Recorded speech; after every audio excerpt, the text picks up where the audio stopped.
नमस्कार बच्चों, आज की क्लास में हम एक आवेशित अचालक गोले के कारण इलेक्ट्रिक फील्ड इंटेंसिटी ज्ञात करेंगे। विद्युत क्षेत्र की तीव्रता का मान हम ज्ञात करेंगे। तो देखिए, आज की क्लास को हम स्टार्ट करते हैं। हमारे पास में ये एक अचालक गोला है, अचालक कुचालक कुछ भी बोल सकते हैं अपन। और ये जो गोला है, जब हम इसको आवेशित करते हैं तो अचालक की एक प्रॉपर्टी होती है कि जहां पर उसको आवेश दिया जाता है आवेश वहीं पर रहता है। जबकि कल के वीडियो में मैंने आपको बताया था कि चालक वस्तुओं को जब हम आवेशित करते हैं या चालक गोले को जब हमने आवेशित किया था तो उसको जब आवेश देते हैं तो उसको दिया गया आवेश उसके पृष्ठ पर आ जाता है। लेकिन अचालक में आवेश गति नहीं कर सकता है, इसीलिए अचालक को दिया गया आवेश वहीं रहता है जहां उसे दिया जाता है। इसीलिए जब हम इस अचालक गोले को आवेशित करते हैं तो इसको जहां आवेश दिया जाता है वहीं रहता है। तो हम इस गोले को एक समान रूप से आवेशित करते हैं तो जो वो आवेश है वो इसके गोले के संपूर्ण आयतन में एक समान रूप से वितरित हो जाता है। तो यहां हमने इस अचालक गोले को एक समान रूप से आवेशित कर दिया है और इसको दिया गया जो आवेश है वो इसके एक समान आयतन में एक समान रूप से वितरित है। हमने इसको समरूप आवेशित किया है। अब बच्चों, ये जो गोला है अचालक गोला, इसको हमने टोटल चार्ज कैपिटल Q दिया है। तो अब इस गोले की जो आयतन आवेश घनत्व है, वॉल्यूम चार्ज डेंसिटी जो है वो कितनी होगी, तो वो हम देखते हैं। आयतन आवेश घनत्व, आयतन आवेश घनत्व रो को रो से रिप्रेजेंट करते हैं और वो क्या होता है, टोटल चार्ज अपॉन वॉल्यूम। अब बच्चों, इस गोले का वॉल्यूम कितना होता है, आयतन कितना होता है, 4/3 पाई आर क्यूब। तो ये हो जाएगा Q upon 4/3 pi R cube.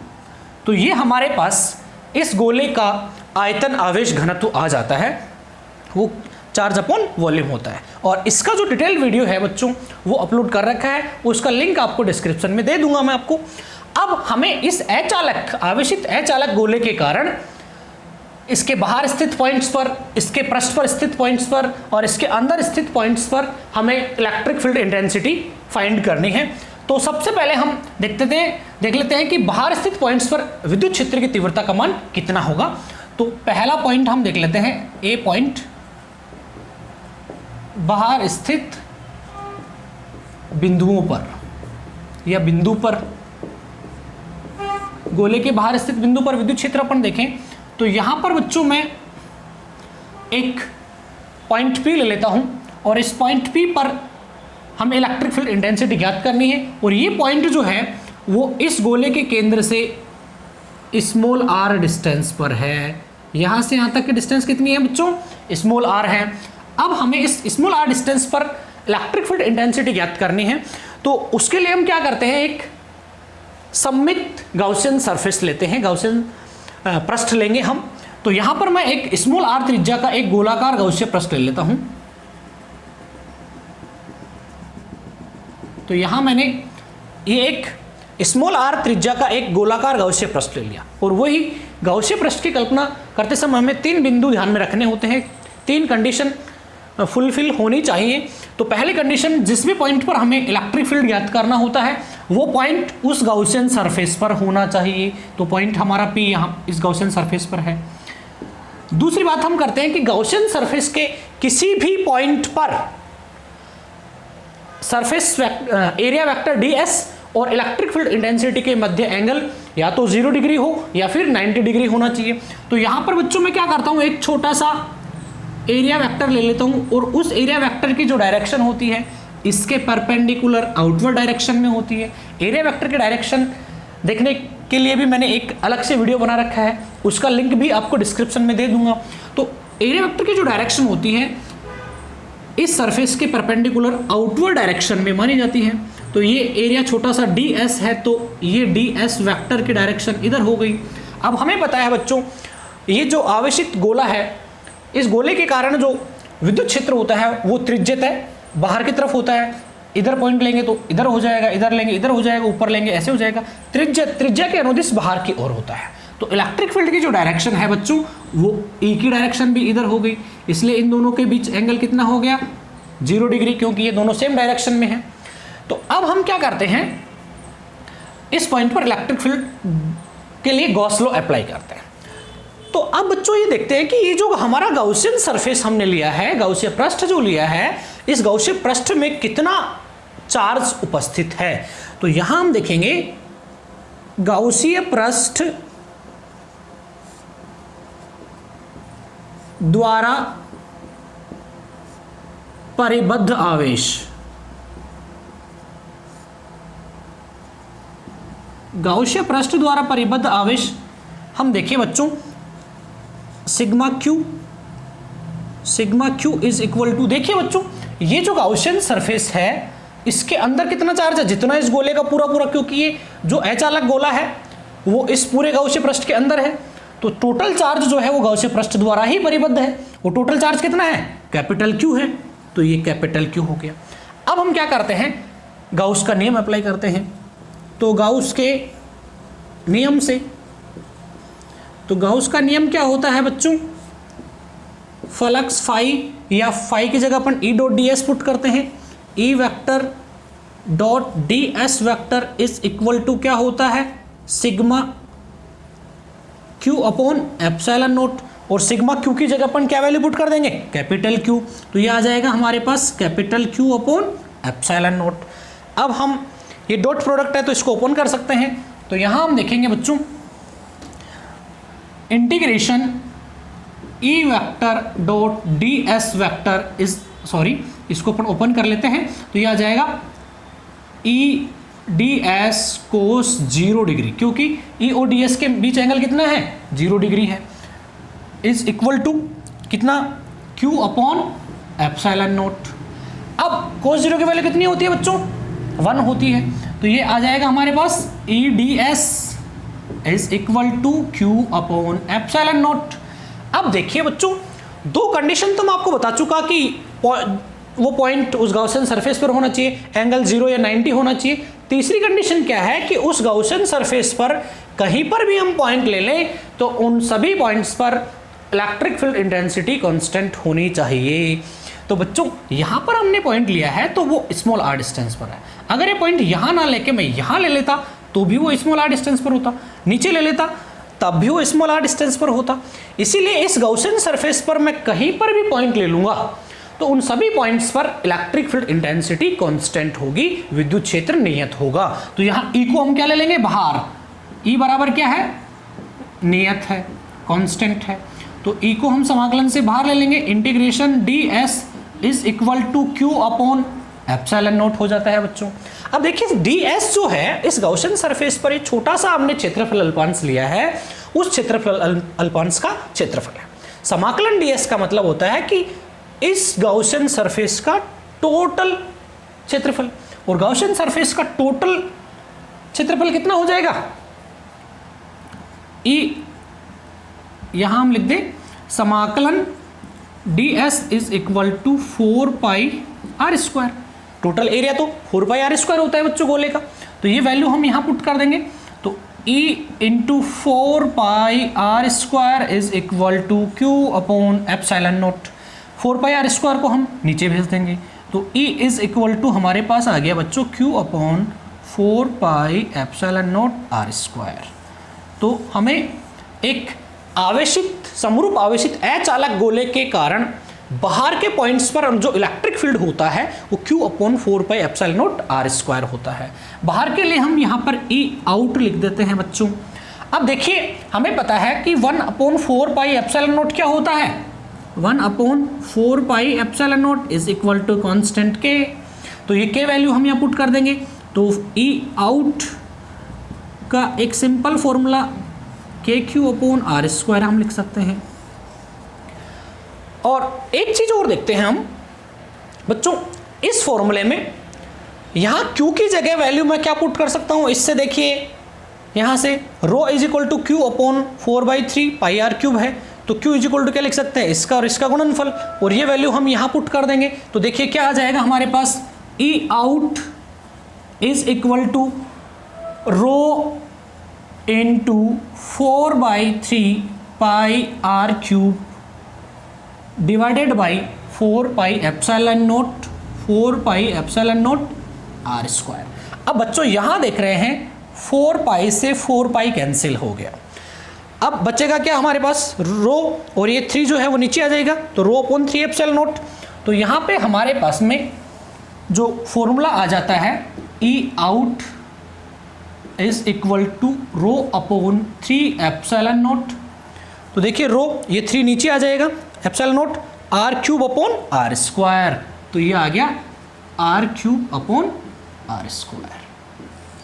तो बच्चों अचालक गोले के समरूप आवेशित अचालक गोले के कारण बाहर स्थित पॉइंट्स पर इलेक्ट्रिक फील्ड का ये फॉर्मूला और ये फॉर्मूला हम कोई सा भी काम में ले सकते हैं।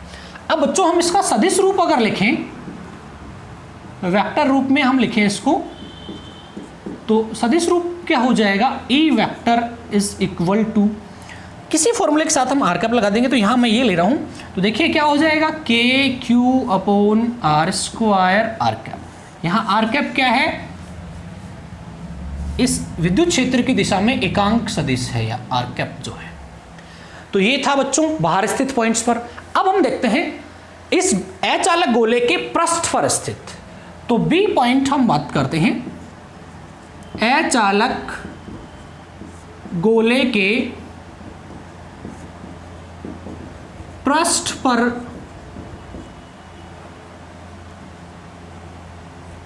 विद्युत क्षेत्र, पृष्ठ पर स्थित बिंदु पर विद्युत क्षेत्र। तो अब हम देखते हैं पृष्ठ पर जब हम बात करेंगे बच्चों, अगर ये पॉइंट यहां से समझने की कोशिश कीजिए, ये पॉइंट जो है वो इसके यहां सरफेस पर आ जाएगा, तो ये स्मॉल आर भी कम होके किसके बराबर हो जाएगी, इस कैपिटल आर के। तो पृष्ठ पर स्थित बिंदुओं के लिए स्मॉल आर जो होता है वो किसके बराबर हो जाता है, कैपिटल आर के। तो यहां स्मॉल आर बराबर किसके हो जाएगा, कैपिटल आर के। तो पृष्ठ पर स्थित बिंदुओं के लिए हम डायरेक्ट फॉर्मूला लिख सकते हैं यहां से कि बाहर के जो फॉर्मूले हैं बाहर स्थित पॉइंट्स के लिए, उनमें जहां भी स्मॉल आर है वहां हम कैपिटल आर पुट कर देंगे। तो यहां देखिए ई सरफेस, इस फॉर्मूले से हम लिखेंगे ई सरफेस इज इक्वल टू क्या हो जाएगा, Q upon 4 pi epsilon naught into capital R. इस फॉर्मूले से हम लिखेंगे तो भी ई सरफेस क्या हो जाएगा, K Q upon capital R square. और अगर ये फॉर्मूला हम काम में लेंगे तो देखिए क्या हो जाएगा, E surface is equal to rho upon 3 epsilon naught, और ऊपर तो क्या है कैपिटल आर क्यूब पहले से ही, और नीचे क्या है बच्चों R square, small R square है, इसकी जगह पर क्या पुट कर देंगे, स्मॉल आर किसके बराबर हो गया, कैपिटल आर के। तो ये आ जाएगा कैपिटल आर स्क्वायर। आर के स्क्वायर से 2 आर कट जाएंगे, 1 आर बचेगा। तो ये फाइनली ई एस का फॉर्मूला क्या आ जाएगा, rho capital R upon 3 epsilon naught. तो ये आ गया बच्चों हमारे अचालक गोले के कारण, जो कि समरूप आवेशित है, उसके कारण पृष्ठ पर स्थित बिंदुओं पर विद्युत क्षेत्र के फॉर्मूले। अब क्या करेंगे हम कि इस अचालक गोले के अंदर स्थित बिंदुओं के लिए हम विद्युत क्षेत्र की तीव्रता ज्ञात करते हैं। तो अंदर स्थित बिंदुओं पर विद्युत क्षेत्र की तीव्रता कैसे ज्ञात करेंगे, उसके लिए हम डायग्राम बनाते हैं। तो अब हम यहां पे देखते हैं बच्चों, ये हमारे पास अचालक गोला था, और इस अचालक गोले की रेडियस कितनी थी, कैपिटल आर थी। और ये जो गोला है, ये गोला क्या था, समरूप आवेशित था, एक समान रूप से आवेश जो है इसके पूरे आयतन में वितरित था। अब हमें इस अचालक गोले के कारण यहाँ अंदर, इसके अंदर कोई पॉइंट है, उस पॉइंट पर हमें इलेक्ट्रिक फील्ड ज्ञात करना है, और ये पॉइंट P जो है इस गोले के केंद्र से स्मॉल r डिस्टेंस पर है। तो यहाँ से ये स्मॉल r हो गया। अब इस पॉइंट पर हमें इलेक्ट्रिक फील्ड ज्ञात करना है, तो बच्चों हमें क्या करना होगा, गाउसियन पृष्ठ लेना होगा। तो यहाँ हम स्मॉल r त्रिज्या का एक गाउसियन पृष्ठ लेते हैं, जो कि इस अचालक गोले के अंदर स्थित है। तो ये हमने एक दूसरा, ये डॉटेड लाइन से जो मैंने रिप्रेजेंट कर रखा है वो क्या है, एक स्मॉल r त्रिज्या का गाउसियन पृष्ठ है। अब इस गाउसियन पृष्ठ पर यहाँ पर मैं एक छोटा सा एरिया वेक्टर ले लेता हूँ, क्षेत्रफल अल्पांश ले लेता हूँ, और उसकी डायरेक्शन क्या होगी, इसके परपेंडिकुलर आउटवर्ड डायरेक्शन में। तो ds की डायरेक्शन भी इधर हो गई। अब बच्चों यहाँ हम देख रहे हैं कि इस पॉइंट पर जो इलेक्ट्रिक फील्ड इंटेंसिटी होगी वो इस गाउसीय पृष्ठ में जो चार्ज उपस्थित है उसी के कारण होगी। इस गाउसीय पृष्ठ और इस गोले के बीच यहाँ इसमें जो चार्ज है उसके कारण इस पॉइंट पर जो इलेक्ट्रिक फील्ड होता है वो कितना होता है, 0 होता है। तो इस बाहर स्थित जो आवेश है गाउसीय पृष्ठ के बाहर और इस गोले के अंदर यहाँ जो चार्ज है उस चार्ज के कारण इस पॉइंट पर जो इलेक्ट्रिक फील्ड होता है उसकी वैल्यू 0 होती है। इस पॉइंट पर चार्ज केवल गाउसीय पृष्ठ द्वारा परिबद्ध कितना आवेश है उसी के कारण इस पॉइंट पर इलेक्ट्रिक फील्ड होता है। तो यहां हम देखते हैं तो इलेक्ट्रिक फील्ड की डायरेक्शन भी इधर हो गई है। अब बच्चों हम ये देख लेते हैं कि इस गाउसीय पृष्ठ में कितना चार्ज उपस्थित है, क्योंकि इस पूरे अचालक गोले में तो Q आवेश था, अचालक गोले में तो टोटल चार्ज Q था, लेकिन गाउसीय पृष्ठ तो इतना सा ही है ना, स्मॉल r रेडियस का। तो गाउसीय पृष्ठ द्वारा परिबद्ध हम आवेश देखते हैं। गाउसीय पृष्ठ द्वारा परिबद्ध आवेश वो उसको हमने क्या माना है बच्चों, गाउसीय पृष्ठ ये जो अंदर है इसको हमने Q डैश मान लिया है। और Q डैश क्या होता है, रो इंटू वी, यहाँ वी डैश ले लेता हूँ। Q डैश फाइंड करेंगे तो वी डैश, अगर Q फाइंड करेंगे तो V ले लेते हैं, क्योंकि बच्चों देखिए यहाँ पर रो जो होता है वो क्या होता है, चार्ज अपॉन वॉल्यूम, आवेश बटे आयतन। तो ये आयतन आवेश घनत्व आ जाता है। अब हमें सिर्फ इस गाउसीय पृष्ठ में परिबद्ध आवेश निकालना है, तो हम क्या करेंगे, उसको हमने Q डैश माना है। तो charge density, volume charge density into इस गाउसियन सरफेस का वॉल्यूम, ये V डैश क्या है, इस गाउसीय पृष्ठ का आयतन। अब यहां रो हम ले रहे हैं क्योंकि बच्चों जितना इस अचालक गोले का आयतन आवेश घनत्व था उतना ही तो इस गाउसीय पृष्ठ में जो घनत्व है, चार्ज है, उसका घनत्व भी इतना ही होगा, क्योंकि ये समरूप आवेशित था, इसीलिए रो यहां पुट करेंगे। अब रो की वैल्यू कितनी होती है वो हम पुट करते हैं। तो Q dash is equal to, rho की वैल्यू क्या थी, Q upon 4/3 pi capital R cube into V dash क्या है, इस गाउसीय पृष्ठ का आयतन, और गाउसीय पृष्ठ का आयतन क्या हो जाएगा, 4/3 पाई स्मॉल r क्यूब, क्योंकि स्मॉल r ही तो रही इस गाउसीय पृष्ठ की रेडियस तो है। तो 4/3 से 4/3 कैंसिल कर देंगे, तो Q डैश क्या आ जाएगा हमारे पास, QR cube upon capital R cube. ये आ गया हमारे पास इस गाउसीय पृष्ठ द्वारा परिबद्ध आवेश। तो अब हम क्या करेंगे, गाउस का नियम अप्लाई करेंगे। तो यहां आ जाएगा गाउस के नियम से, गॉस लॉ क्या होता है, integration E vector dot ds vector is equal to Q upon epsilon naught Q dash, क्योंकि यहाँ गाउसीय पृष्ठ में कुल आवेश कितना है, Q डैश अभी हमने निकाला है। तो Q डैश की वैल्यू हम ये पुट कर देंगे यहाँ पे। तो क्या आ जाएगा बच्चों,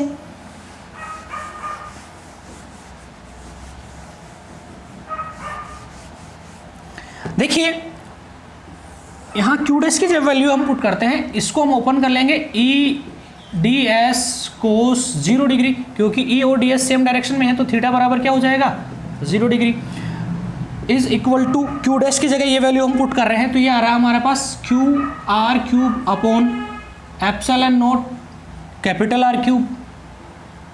अब बच्चों कोस 0 की वैल्यू क्या होती है, 1, तो यहाँ पे integration E ds is equal to QR cube upon epsilon naught into R cube, capital R cube.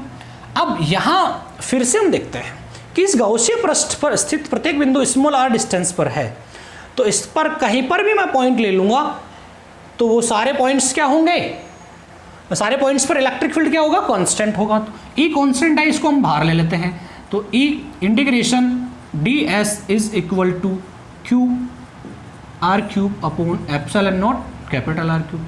अब ds इस गाउसीय पृष्ठ पर हमने छोटा सा जो क्षेत्रफल अल्पांश लिया है उसका क्षेत्रफल है, समाकलन ds कर देंगे तो इस गाउसीय पृष्ठ का पूरा क्षेत्रफल आ जाएगा, और समाकलन ds इज इक्वल टू क्या आ जाएगा, 4 पाई r स्क्वायर, और ये क्या है गाउसीय पृष्ठ द्वारा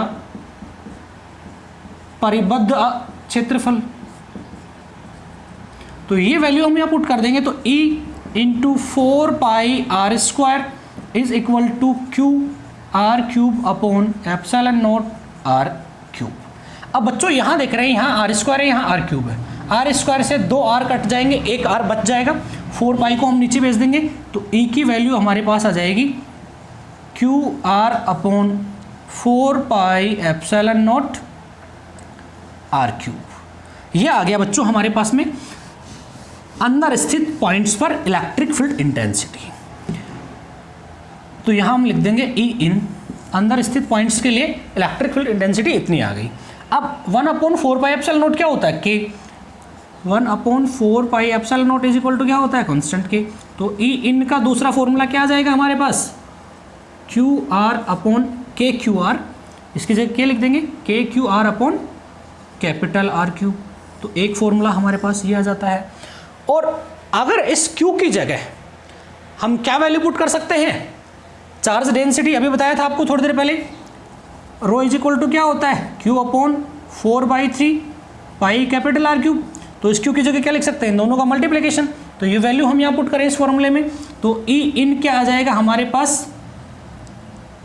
रो इंटू 4/3 पाई कैपिटल R³।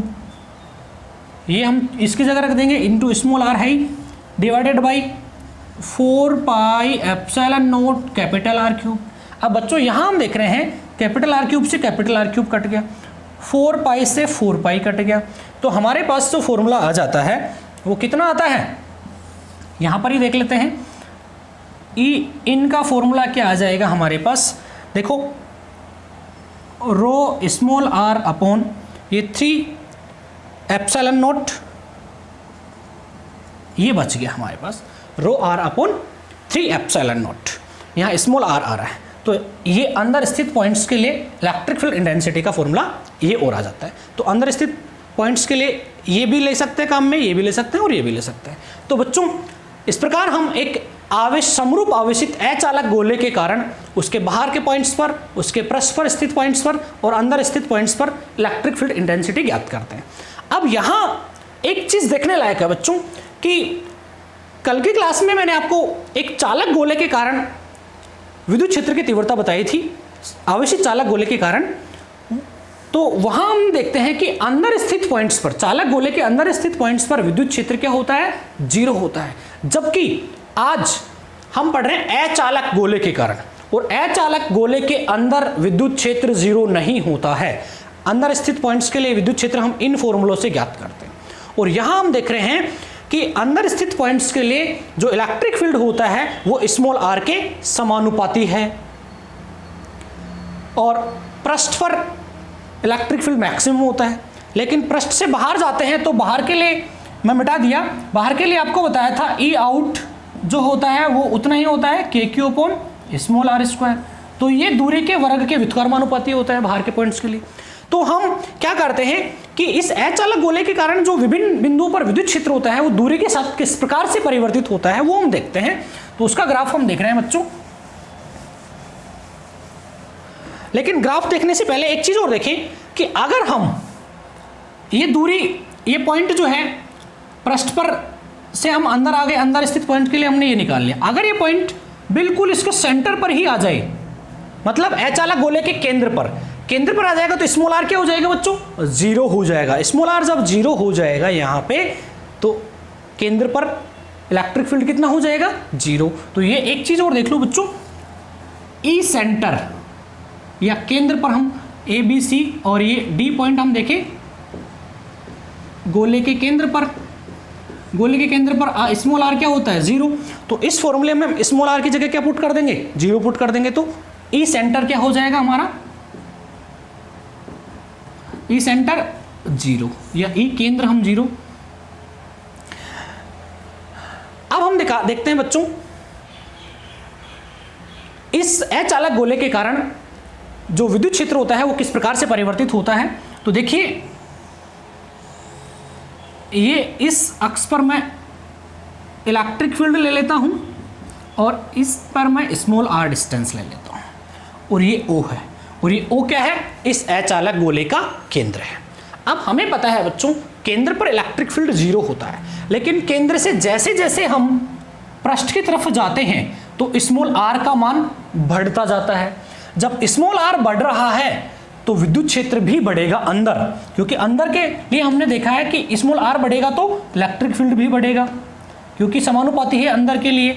ई इन क्या है, ई इन हमने देखा समानुपाती है स्मॉल r के।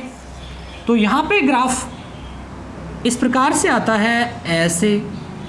कब तक बढ़ेगा बच्चों ये, जब तक स्मॉल r बराबर हो जाता है कैपिटल R के। स्मॉल r कैपिटल R के बराबर कब होगा, जब हम पृष्ठ तक पहुंच जाएंगे, और पृष्ठ पर जाकर इलेक्ट्रिक फील्ड मैक्सिमम हो जाता है।